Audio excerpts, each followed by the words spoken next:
नमस्कार, आप देख रहे हैं इंडिया वॉइस और मैं हूं आपके साथ श्रुति अंगद। बुलेटिन की करेंगे शुरुआत। बांदा से बड़ी खबर सामने आ रही है। आरटीओ ऑफिस में हो रहा है भ्रष्टाचार। सीएम की जीरो टॉलरेंस नीति पर लग रहा है बट्टा। बाहरी व्यक्ति कर रहा कंप्यूटर का सरकारी काम।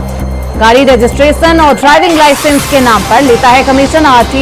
एआरटीओ शंकर सिंह की आईडी खोलकर बेखौफ किया जा रहा काम। कैमरे की नजर पड़ते ही बताया अपना फर्जी नाम। कार्यालय पर किसी भी पद पर कोई तैनाती नहीं है इस संदिग्ध व्यक्ति की। संदिग्ध व्यक्ति कमीशन के चलते एआरटीओ ऑफिस में लाखों का खेल खेलता हुआ नजर आया।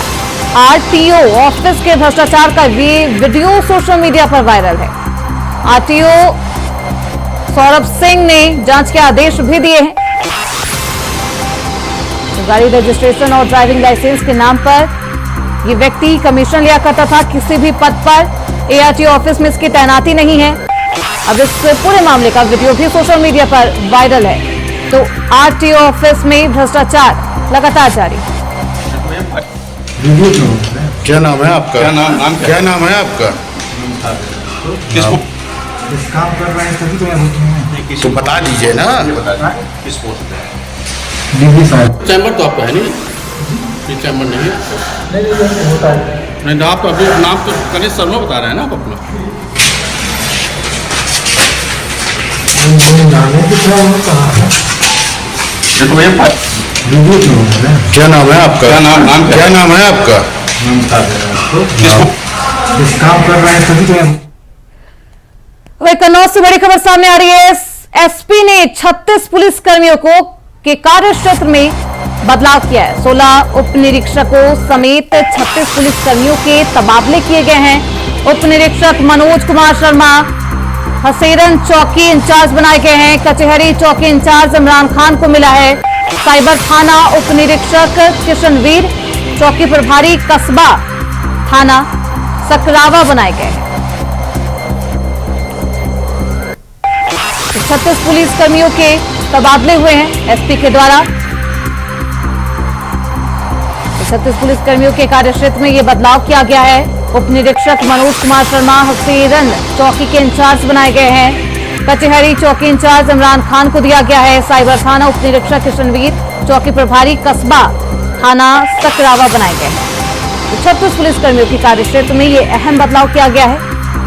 16 उप निरीक्षकों समेत 36 पुलिस कर्मियों के तबादले किए गए हैं। एसपी के द्वारा ये तबादले किए गए हैं।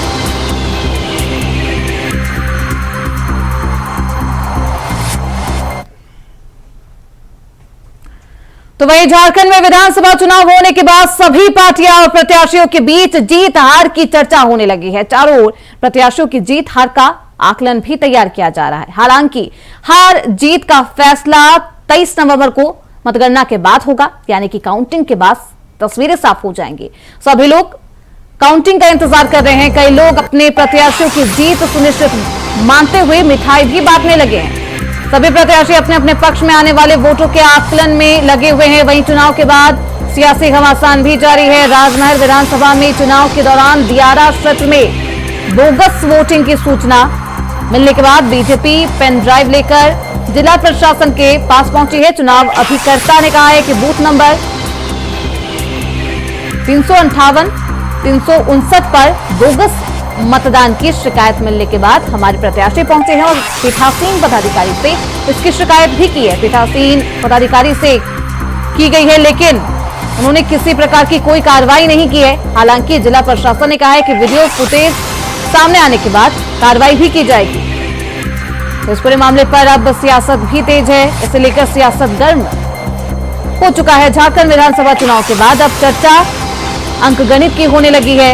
सभी राजनीतिक दल जीत और हार का आकलन करते हुए इस सियासी मंजर में नजर आ रहे हैं। तो किसको सीएम की कुर्सी मिलेगी ये तो 23 नवंबर को साफ होगा, लेकिन उससे पहले सियासत तेज है। तो झारखंड विधानसभा चुनाव के बाद अब चर्चा होने लगी है कि किसकी जीत होगी और किसके पाले में हार होगी। तो कल इसका फैसला होगा कि सीएम की कुर्सी पर, झारखंड के सीएम की कुर्सी पर कौन विराजमान होगा। क्या जेएमएम पार्टी पर एक बार फिर से जनता ने भरोसा जताया है या फिर इस बार सत्ता परिवर्तन जनता चाहती है। तो जनता का क्या कुछ जनादेश होगा 23 नवंबर वो तारीख, यानी कि कल का वो दिन जब नतीजे सभी के सामने होंगे। तो झारखंड में विधानसभा चुनाव होने के बाद सभी पार्टियां और प्रत्याशियों के बीच ये जीत और हार का जो आकलन है वो किया जाने लगा है। चारों ओर प्रत्याशियों की जीत का डंका पीटा जा रहा है। दोनों तरफ से दावे किए जा रहे हैं कि उनकी जीत होनी निश्चित है। हालांकि इस आकलन के बीच अब तमाम तरीके से आरोप भी लगाए जा रहे हैं फर्जी वोटिंग का, बोगस वोटिंग का, जिसको लेकर प्रत्याशी शिकायत करते हुए भी नजर आ रहे हैं। तो चुनाव के बाद सियासी घमासान लगातार तेज है। तो कल नतीजे आएंगे झारखंड विधानसभा चुनाव के और इसके बाद तस्वीरें साफ हो जाएंगी कि आखिरकार किसके पक्ष में जनता ने फैसला लिया है। तो वोटों की कल गिनती होनी है, लेकिन उससे पहले दोनों ही पार्टियां जीत के दावे करती हुई नजर आ रही है। तो किसके सिर होगा झारखंड का ताज, ये तो कल की तस्वीरें बता देगी कि आखिरकार जनता के मन में किसने अपनी छवि सबसे प्रबल बनाई। तो इस खबर पर ज्यादा जानकारी के साथ हमारे संवाददाता अजय पांडे फोन लाइन पर हमारे साथ जुड़ चुके हैं। अजय, वोटों के आकलन दोनों ही तरफ से की जाने लगी है। हालांकि इस पूरे मामले पर अब सियासत भी तेज हो गई है। तमाम तरीके से शिकायत और आरोप प्रत्यारोप का दौर। देखिए, जिस प्रकार से अजित पोल ने अपने दिखाया एनडीओ की, किसी ने एनडीओ को बढ़त दिखाया तो किसी ने इंडिया गठबंधन को बढ़त दिखाया। ये बात की बिल्कुल सत्य है कि जिस प्रकार से जिन तमाम एजेंसियां जो पोल सामने रखे हैं झारखंड के लिए, और वैसा भी अब जो मुझे अब तक जो जानकारी हुई किसी भी विधानसभा चुनाव में 2024 में किसी को स्पष्ट बहुमत साफ तरीके से नहीं है। ये साफ जाहिर सी है कि इन तमाम, आप समझ सकते हैं कि तमाम एग्जिट पोलों के मुताबिक जो आकलन है किसी से के साथ मैच नहीं कर रहा है। हालांकि देखिए, दोनों पार्टियां अपने स्तर से अब एग्जिट पोलों को निर्धार बताते हुए अब अपनी स्तर से पूरी आकलन कर रही और एक एक चीजों पर कर रही है। लगातार प्रत्याशी भी अपने क्षेत्र से तमाम बूथों के नजर को रखते हुए अपना आकलन कर रहे हैं। लेकिन बात ये सही है कि ये स्पष्ट भी दल को नहीं है। जिस प्रकार से दम भरते हुए इंडिया गठबंधन सरकार बनाने के लगातार दावे करते रहे हैं और उन्होंने कहा कि इस बार भी हम बीजेपी को जो है झारखंड से उखाड़ कर फेंकेंगे। और ऐसे में जो इंडिया गठबंधन की जो तमाम दावे हैं वो भी दावे सामने फिर नजर आ रही है। बिल्कुल, दोनों ही तरफ से जो दावे किए जा रहे हैं। हालांकि जो तस्वीरें हैं वो कल साफ हो जाएगी। बोगस वोटिंग की सूचना भी लगातार सामने आ रही है। बीजेपी पेनड्राइव लेकर जिला प्रशासन के पास पहुंची। इस पेनड्राइव में क्या कुछ खास? देखिए, ये राजमहल विधानसभा क्षेत्र का है। राजमहल विधानसभा क्षेत्र गंगा के किनारे बसा हुआ ये क्षेत्र है और जो राजमहल विधानसभा क्षेत्र साहेबगंज से गंगा पार के इस तरह दियारा क्षेत्र के रूप में जाता है। वहाँ अधिकांश बहुमत मुस्लिम समुदाय के लोग और कुछ जो है दलित और यादव दलित के समुदाय के लोग हैं। तो निश्चित रूप से जो चौकसी की बात अगर करें वो बिहार का सीमाना पड़ता है गंगा के बाद। तो वैसे में लोकल बेहती की जो ये है वो निश्चित रूप से पिछले विधानसभा में भी शिकायतें आई थी और इस बार भी क्योंकि वहाँ शिकायतें आने के बाद लगातार वहाँ के जो बूथ एजेंट है जो शिकायत की थी जिला निर्वाचन आयोग पदाधिकारी को, ऐसे में उन्होंने उनकी जो शिकायत दर्ज के बाद वहाँ जो भी प्रिजाइडिंग ऑफिसर उनके तमाम पदाधिकारी थे इन तमाम लोगों से देर राशि के माध्यम से उनकी फुटेज जो है जिला निर्वाचन कार्यालय को दी गई है और इस पर वो बात जिला निर्वाचन कार्यालय ने साफ तरीके से कहा है कि इसकी हम फोटो की वीडियो की सत्यता की जांच करने के बाद ही आगे कार्रवाई करेंगे। तो निश्चित रूप से मुझे लगता है कि जिस प्रकार से वहाँ मौजूद यहाँ के लेकिन अजय, पीठासीन अधिकारी कार्रवाई नहीं कर रहे हैं। शिकायत मिलने के बाद भी कोई सख्त कार्रवाई नहीं की गई है। बीजेपी के द्वारा ये आरोप भी लगाए जा रहे हैं। जी बिल्कुल, ये कार्रवाई निश्चित रूप से अभी तक कार्रवाई नहीं की गई क्योंकि लगातार वहाँ शिकायतें वहाँ एजेंट के द्वारा की है, लेकिन जिला प्रशासन इस पर अभी तक कोई भी कार्रवाई नहीं की। तो ये साहेबगंज का मामला निश्चित रूप से वहाँ के स्थानीय सरकार है और निश्चित रूप से ये जो भी होगा वो किसी न किसी रूप से स्थानीय प्रशासन किसी एक दल को मदद करने के लिए ये सामने सूचनाएं आ रही है। अब देखना पड़ेगा कि अब तमाम कल रिजल्ट हो रहा है और ऐसे में शिकायतों के बाद दावे जो है अब कहाँ तक दूर पहुंच पाती है अलग बात है। लेकिन ये बात सही है कि जिस प्रकार से इंडिया गठबंधन से वहाँ मजबूत जनाधार से देखते हुए बीजेपी को लगता है कि वहाँ हार की स्थिति में बन सकती है, तो ऐसे में सदस्यता का भी संदेह जताया जा सकता है। बिल्कुल, ईवीएम जिस तरीके से एग्जिट पोल सामने आए हैं, क्या वही एग्जैक्ट पोल होते हैं, एग्जैक्ट नतीजे में तब्दील होते हैं, देखना बेहद दिलचस्प होगा अजय। लेकिन उससे पहले ही दोनों ही तरफ से जीत और हार के दावे किए जा रहे एक दूसरे के लिए। सवाल ये भी है अजय, क्योंकि स्ट्रांग रूम जिसमें ईवीएम रखा गया है उसकी किस तरीके से सुरक्षा व्यवस्था और किस तरीके से निगरानी रखी जा रही है अभी? देखिए, जितनी भी विधानसभा में पूरे 81 विधानसभा के अलग अलग तरीके से स्ट्रांग रूम बनाए हैं और 3 लेयर की सुरक्षा की इसकी व्यवस्था की गई है और 3 लेयर के बाद ही वो स्ट्रांग रूम जाने की प्रवृत्ति है। तो इसके लिए पूरी चुनाव आयोग ने पूरी सुरक्षा के साथ पूरी तैयारी की है। वो पहले लेयर में कौन अधिकारी होंगे, दूसरे लेयर में कौन निश्चित पुलिस अधिकारी होंगे, तीसरे लेयर में कौन होंगे, इन तमाम पूरी सुरक्षा के साथ पूरी स्ट्रांग हुई है और इसकी गिनती करने के लिए भी हर एक विधानसभा का और अलग अलग ग्राउंड टेबल भी बनाया गया। तो सीसीटीवी के द्वारा भी निगरानी रखी जा रही है स्ट्रांग रूम की। बहुत शुक्रिया अजय आपका इन तमाम जानकारियों के लिए।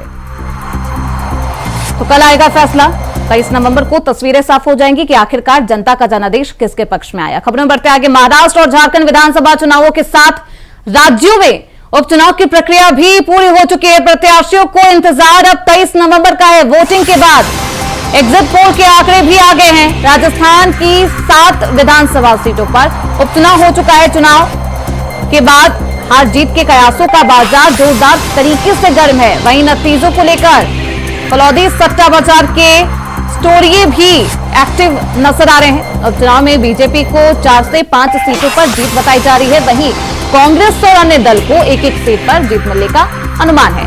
फलौदी सट्टा बाजार के मुताबिक खीवसर में राष्ट्रीय लोकतांत्रिक पार्टी को झटका लग सकता है।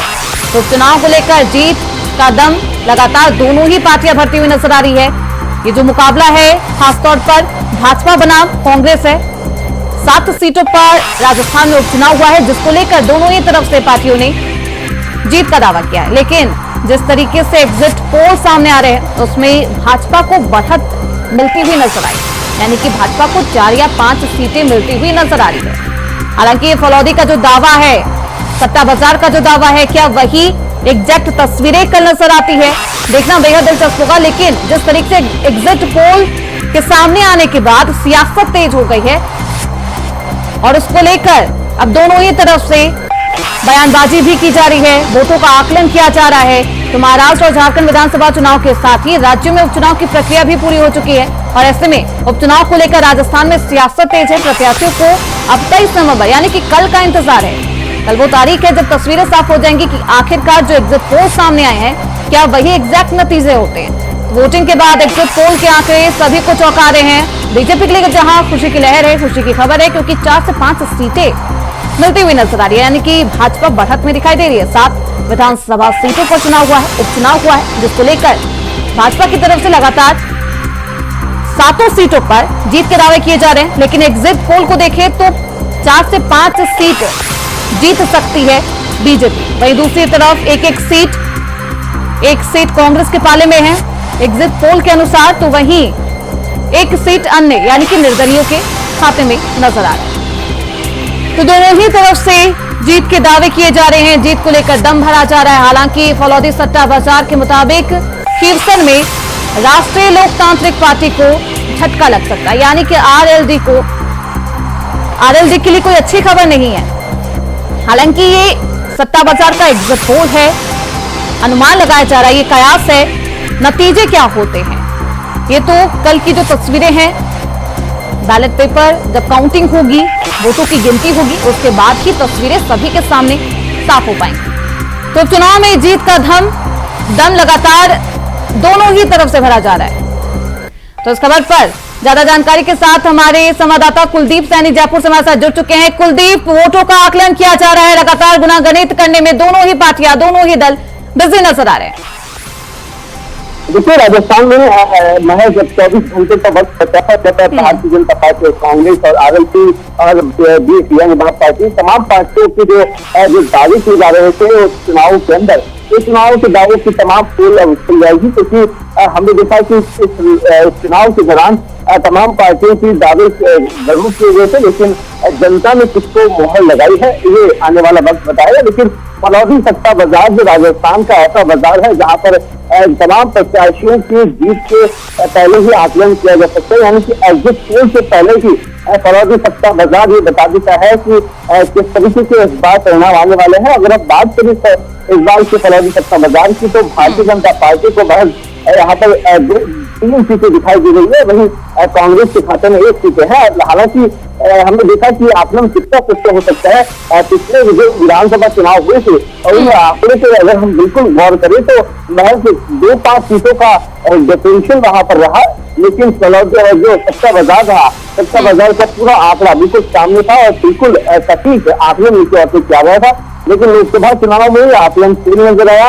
इस वजह से इस बार जो प्रयास लगाए जा रहे थे कि कांग्रेस जो दावे कर रही थी कि 3 से 4 सीटें वो कहीं नहीं छो गई है और जो भारतीय जनता पार्टी 7 सीटों पर जीत का दावा कर रही थी, तो जो दावे किए जा रहे हैं उसके हकीकत महज 24 घंटे बाद ही अब खुलकर सामने आ जाएगी। लेकिन ये जरूर क्या है कि राजस्थान में जो भी परिणाम आने वाले हैं वो कांग्रेस और बीजेपी के प्रत्याशियों की जीत के दावे के साथ साथ पार्टी प्रत्याशियों से जो आकलन लगातार किए जा रहे थे। बिल्कुल कुलदीप, ये तो एग्जिट पोल है, एग्जैक्ट नतीजे क्या होंगे ये तो कल की तस्वीरें ही साफ कर पाएगी। बहुत शुक्रिया कुलदीप आपका इन तमाम जानकारियों के लिए। तो एग्जिट पोल के दावे अब सियासत की तपिश बढ़ा रहे हैं। वहीं लखनऊ से बड़ी खबर सामने है। मुलायम सिंह यादव की जयंती पर समाजवादी पार्टी के कार्यालय पर आज कार्यक्रम है। मुलायम सिंह यादव के नाम की लगाई गई है दर्जनों होर्डिंग्स। कार्यक्रम में शामिल होने सुबह से समाजवादी पार्टी के कार्यकर्ता और नेता पहुंच रहे हैं। सपा कार्यकर्ताओं द्वारा भंडारे का भी आयोजन किया जा रहा है। आज कई जगहों पर ब्लड डोनेशन कैंप भी लगाए जाएंगे। काव्य पाठ का आयोजन किया जाएगा। अखिलेश यादव भी इस कार्यक्रम में शामिल होते हुए नजर आएंगे। तो मुलायम सिंह यादव के नाम की पोस्टर भी लगाए गए हैं कई जगहों पर। कार्यक्रम में शामिल होने के लिए सुबह से ही समाजवादी पार्टी के नेता और कार्यकर्ता पहुंचते हुए नजर आ रहे हैं।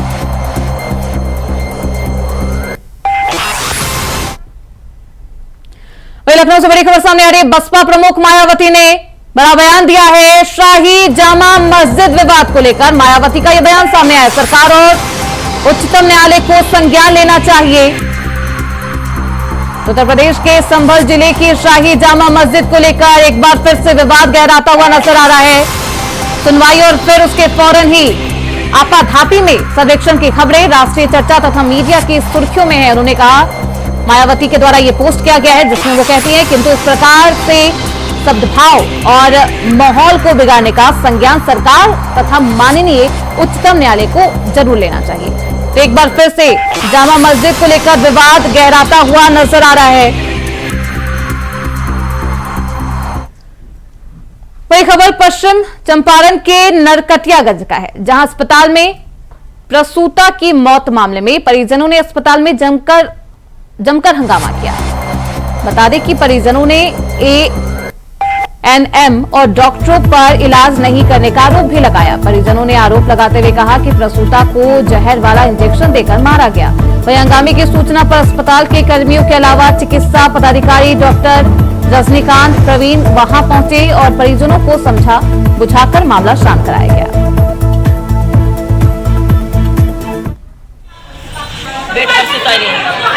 जब बच्चा हो जाए जा कपड़ा लिया जहर का सुई दे दिला लोग तो कहता लोग बेतिया ले जा।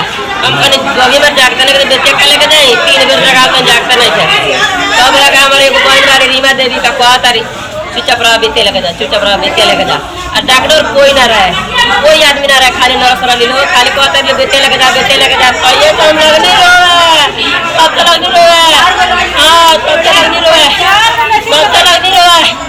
पानी जा हमारा बॉबी के काहे ना कुछ जगह हो तब बेतिया लेके जाए।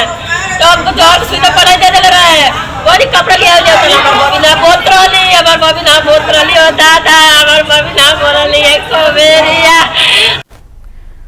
वही खबर मोतिहारी से है, जहां पुलिस पर हो रहे हमले से बचाव के लिए पुलिस अब नई खोज निकाल चुकी है। पुलिस अब अपनी सुरक्षा के लिए पिस्तौल और अन्य हथियार नहीं रखेगी, बल्कि सुरक्षा के लिए मिर्च पाउडर युक्त स्प्रे से लैस होगी। कारण कि पिछले कुछ दिनों से मोतिहारी पुलिस पर भीड़ के जरिए हो रहे हमले के बाद मिर्च पाउडर को हथियार बनाया गया है। वही